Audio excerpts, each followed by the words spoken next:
Twister Talk with Gary, Sue, and Brandon starts now. Tornado's flashing around right in front of us. It's tearing something apart right now. Big time flash. Shoot, I think a semi got flipped. Are you okay? This is great. Hey, there's big rail cover. We gotta go, sir. Hang in the car. Gary, we're in Newcastle right now, and north of us, thing is still on the ground. There's lots of debris in the air right now. Lots. You need to be below ground shelter. I hate Oklahoma. Well, Oklahoma may not be too fond of you either. Yeah, that's kind of a good question. I've often wondered if that particular woman still lives there.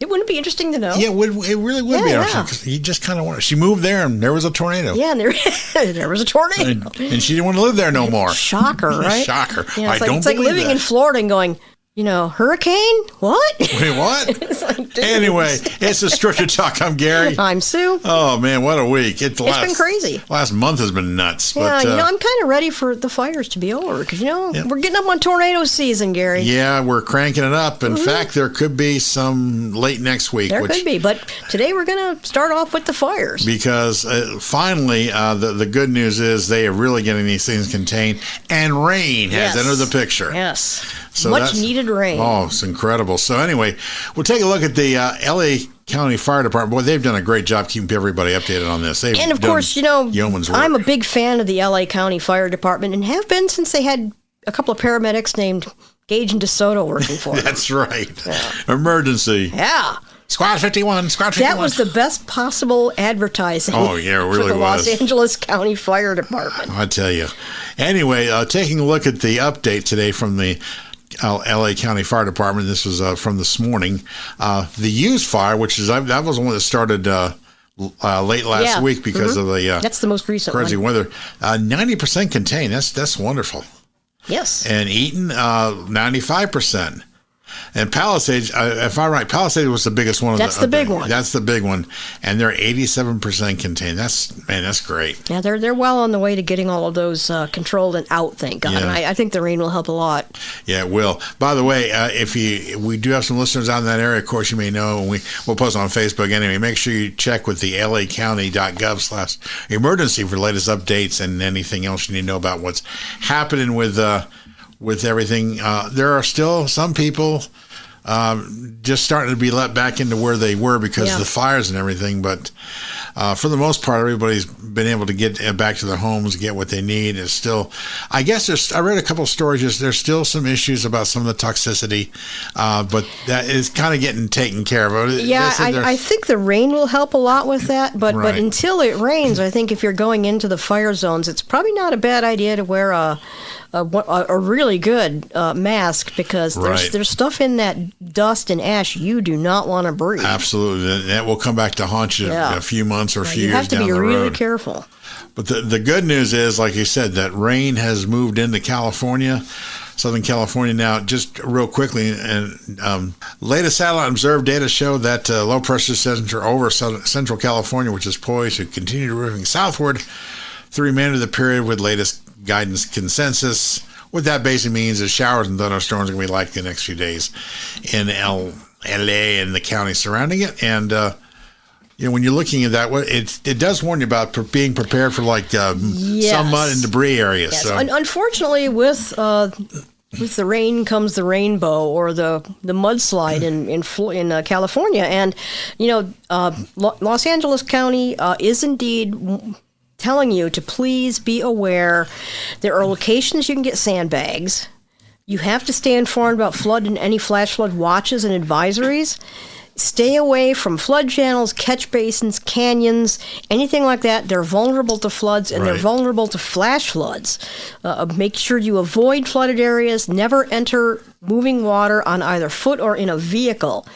If you have to evacuate, please only return to your home after local authorities have cleared it. So definitely keep an eye out for that. We've had a fire and now we're going to have probably some mudslides and of course with less vegetation on the hillsides, you're also going to have flash flooding because the rain will just run right off. That's right. So the rains will be beneficial. They will help the firefighters, but there will be sadly some drawbacks to that. And that's just part of the course on this with the fire. You're going to have issues when any rain does come. Hopefully it's not too heavy, but they're saying basically, Sue, 1 to 2 inches in most areas. Yeah, of course, it depends on how fast that comes down. That's true. Yeah. That's true. So, taking a look, even the forecast, the weather is a lot nicer now. High today in Los Angeles only supposed to be 54 degrees.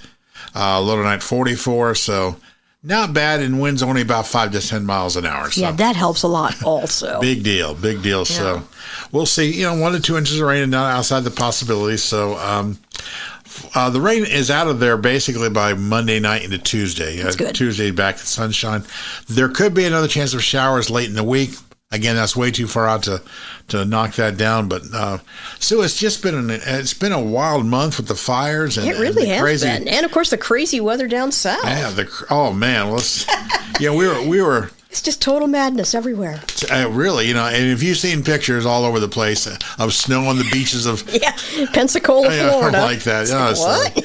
What? Who? Where? What? When did that come up? Well, and so we'll talk about that in a second. But the fire danger has moved a little bit, has now migrated more to the east of California. Now you got parts of Arizona and New Mexico keeping an eye on what's happening with fire weather and everything. Yes. Not critical or extreme, but definitely elevated. They have to be careful because relative humidity's that magic number again, Sue. Relative humidity 5 to 10%. And that's ridiculously nuts. low. I mean, they are warning the National Weather Service Storm Prediction Center in Norman is the outfit that not only does threats for tornadoes, they also cover and severe thunderstorms. They also cover fire weather, which is very interesting. And their latest day one fire weather outlook mentions that fire weather concerns will continue across parts of eastern to southeastern Arizona and into far western, southwestern New Mexico today.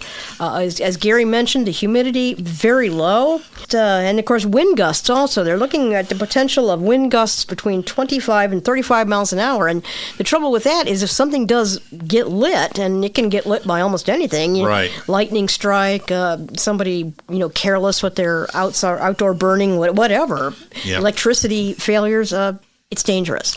It won't take much to get it going, is basically what we're saying. And again, the winds aren't as severe as they were over California, but then again, like Sue mentioned, they don't need to be. No. 25 miles an hour. Primed. That'll pick up an ember and blow it, a couple miles, and bang, another fire. So there are burn orders in effect for that part of Arizona and New Mexico. No, do not burn, do not burn, do not burn. Yeah, please do not burn. Because once they get going, the speed at which these fires have been spreading and how it could spread even in that part of the country, it won't take long for it to burn through a lot of acreage really quickly. These fires have all been driven by winds, but also the fact that the tinder is so dry, there's just fuel in abundance for those fires. So there's where we are with that. And anyhow, so fire weather next couple of days. No fire weather concerns right now in California. Probably won't be through most of this week with the rains and everything, so we'll go from there. Let's hope not. And we talked about the snow, and I tell you, we didn't want to run down everything, but Sue, I was able to glom from the weather service some of these reported snowfall totals by state, and I thought we'd go by those. So read down this list. Yes, this is an amazing. Some of these are pretty outstanding. 11 inches in. What did I smoke before I came over here? Okay. I don't know. We've had 11 inches in a place called Babby, which is in southeast Alabama, 8.8 inches in Milton, which is north of Pensacola, and I have seen fascinating photographs of the beach at Pensacola covered with snow. It's amazing. It's crazy. In Louisiana, 11.5 inches in Chalmette near New Orleans. Mississippi, 9 inches and Ocean Springs. North Carolina, well, they barely got snow. They only got 2 inches in Hampstead. South Carolina had 3 inches near Conway. And Texas had 6 inches near Pine Island, which is near Beaumont. The listing for Florida, the 8.8 inches north of Pensacola, that is a potential state record. That might be good on the record book as the largest snow in Florida ever. That wouldn't be a surprise. That was a big one. 8.8 inches. That was like a lot Sue of said, snow. if you see those pictures, They're fascinating. They're incredible. Yeah. You have the snow going right up to the water line. Right to the water line. You're It's like, here what? comes the Gulf of Mexico and all this going on. And the Gulf was probably going, what's going on? What is that powdery stuff? It's weird. there was thank goodness it wasn't, there wasn't a huge death toll or, a lot of disruptions of things with the winter storms through the Southeast. But it just is incredible to think about that and look again. Well, especially think, wow. These are places they're not used to digging out. So I think a lot of these places they're kind of waiting for it to melt. Yeah, there's no, which it is there are very no quickly. Plows. And no salt trucks. So no, of course not. Why would they? Yeah, don't need them. But it is melting. Temperatures are already back in the 60s along the Gulf Coast today, so that snow is pretty much gone. But even Houston, Houston itself had places 4 to 5 inches in parts of Houston. That's amazing. My brother had about 3 inches where he lives, and so he said it was just you get up. He got up. If you heard my interview with him, get a chance to go back and listen to it. He said he got up at 6 o'clock in the morning, and there's about 2 inches of snow out there. He just said, "Well, okay." Because he had to feed the cat, so he went back to bed. He got up later. He goes, "It's about 3 inches out there now." But the thing was, I got to admit this. I love the video of the guy skiing down Bourbon Street, New Orleans. Yes, that was wonderful. I also saw some film of a guy who I think was also in New Orleans and basically was playing hockey. Yeah, and there were snowball fights in different towns. Oh, and the guy with the hovercraft. Oh, I didn't see that. The guy going down the street with a hovercraft. Oh, my God. Pontoon boat hovercraft. They usually use them over the waters. He's just going down there, and everybody just cheering. Of course. I would be. Now, the funny thing about Houston, though, the freeways there, see, they have these little plastic dividers, which segregate the lanes. And instead of just the white paint, they have them that way. Well, of course, when they plowed it, they probably tore them all up. Yeah. So they are now having to replace them in about several hundred miles worth of freeway around Houston over the next few weeks. Oh, boy, that's going to be what we call an expensive disaster. Yeah, and I saw a video of guys. This guy plows off the exit ramp, and then he realizes he can't stop plowing off the exit. He shoots off of Interstate 45 down toward the University of Houston. Oh my God! He's whooping it, man. You can just tell. And also, you just see that car just turns sideways, just keeps going. It's like, people are going, "Well, I didn't know the ice would be that bad." Well, really, you didn't know. What clued you in there, Delbert? Yeah, boy, y'all been taking out their reading course down there. But I'm like I said, there was the one major incident, and this was just crazy. Baton Rouge, Interstate 10 goes over the Mississippi. And that's a high bridge. Oh, yeah. I've driven over that several times. It was closed during the height of that storm. I'm not surprised. It was closed completely because, they probably didn't want to be rescuing people out of the middle of the Mississippi. No, yeah, that was part of it. The other thing was completely ice and snow covered. Yeah. So they said, you can't. Oh. And that incline is so steep, you can't drive. You get up there and lose traction, you're done. Oh, so they closed that. And then the causeway, when you cross into... if you're going east and you cross from Texas and Louisiana, about 20 miles in, you have it's about a 25-mile causeway where basically Interstate 10 is elevated over swampland and everything else. Well, that was closed for a while because they had one accident after another. I'm not surprised, and probably a lot of people down there do not realize that bridges, there's a reason why we have these signs here in Ohio, bridge freezes before roadway. Yes, it does. Like, yes, they do.